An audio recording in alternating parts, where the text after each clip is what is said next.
10 years ago, before marrying my second husband, Charles, there were several rules of language etiquette in business and life he wanted me to know. A few, or actually more, statements I should never say if we were going to be together. This conversation was one we seemed to have every evening after a long day at work. You might think it would get boring to hear the same topic over and over, but it became somewhat of a comedy routine. And, as in every comedy routine, serious sarcasm lies just beneath the surface. How many of the following statements have you heard in a business or personal conversation?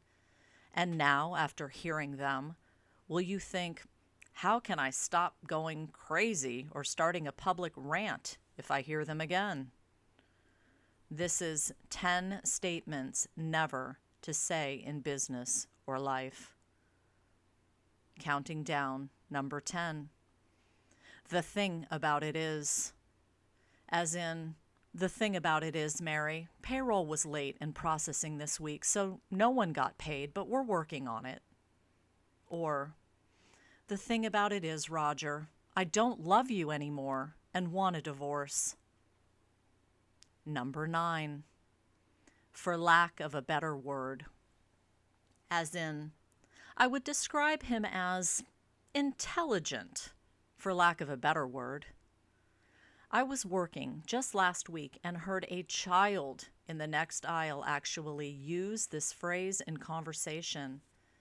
I believe the English language contains enough words and punctuation to describe exactly what one might need to say. Number 8. Kudos.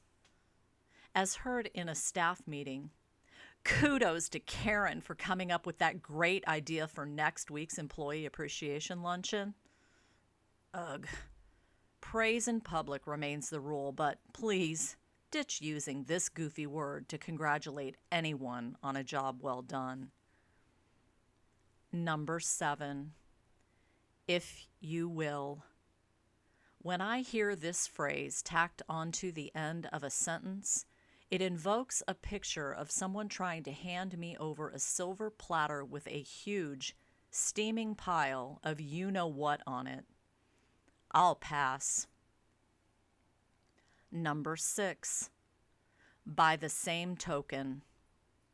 The origin of this saying is apparently unknown, but usually the price of adding it to a conversation is equal to the value of a Chuck E. Cheese token or a carnival slug. Number 5. The lesser of two evils. If you choose not to decide, you still have made a choice. Rush. And in this case, you've still chosen evil. Kick this one to the curb. Number 4. But I digress.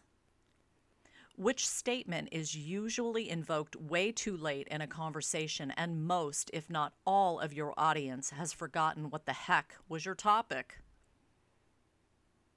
Number 3. To make a long story short.